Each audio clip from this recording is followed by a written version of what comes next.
La Golf, vous le savez, c'est la voiture la plus vendue en Europe et Volkswagen a lancé sa 8e génération à la fin 2019.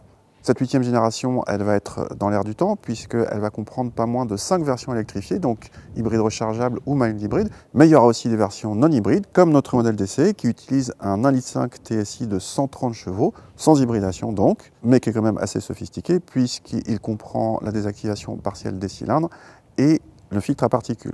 Cette motorisation n'est pour l'instant pas disponible en boîte DSG. Notre modèle d'essai est en finition Life First, qui constitue pour l'instant l'entrée de gamme, mais c'est une entrée de gamme plutôt bien équipée, puisqu'elle comprend certains équipements comme les feux avant 100% LED et à l'intérieur des équipements presque haut de gamme. On va voir ça tout de suite. En effet, on trouve d'emblée deux écrans de 10 pouces chacun qui font leur petit effet, posés sur une planche de bord très épurée avec une qualité de présentation flatteuse.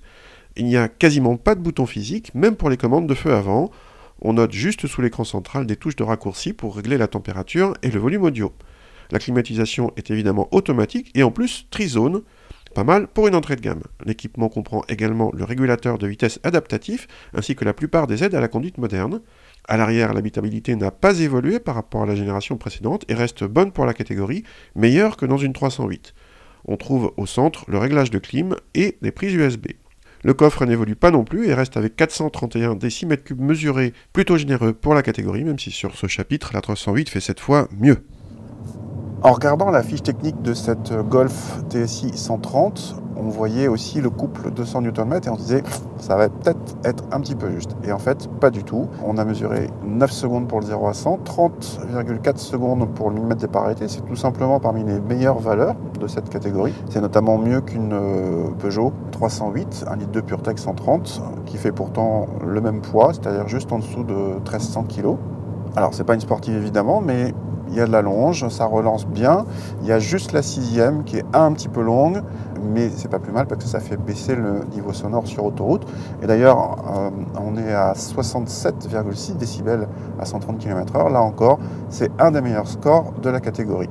Pour la partie châssis, en regardant la voiture, on avait vu des jantes de 18 pouces et on s'était dit ça risque d'être un petit peu ferme parce que la montre d'origine c'est du 16 pouces. Et bien en fait, pas du tout. Là encore, très bon niveau de confort. Le tout avec un certain agrément de conduite puisque la voiture, encore une fois, n'est pas lourde, moins de 1300 kg. Donc on a un très bon compromis. Et pour couronner le tout, on a un très bon freinage, 61 mètres à 130 km/h. C'est une des meilleures distances de la catégorie. Bref, tout va vraiment très bien dans cette Golf 8e génération, 230 chevaux essence, qui ne démérite quasiment sur rien. Ça ne s'arrête pas là, en consommation, nous avons mesuré 6,2 litres de moyenne, là encore un excellent chiffre dans la catégorie. Du coup, dans la grande majorité des cas, cette version de Golf échappera au malus écologique. Dans la grande majorité des cas, car comme le veut la nouvelle norme WLTP, avec certaines configurations et certaines options, vous pourrez atteindre un malus de 150 €. C'est ce que vous pouvez voir juste après dans la fiche technique.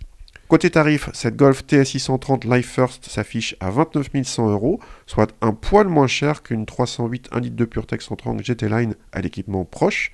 Une Focus équivalente est en revanche moins chère, de même que la nouvelle Leon, même en 150 chevaux. Mais vu le quasi sans faute de cette Golf, difficile de lui reprocher un tarif malgré tout assez raisonnable avec un tel équipement.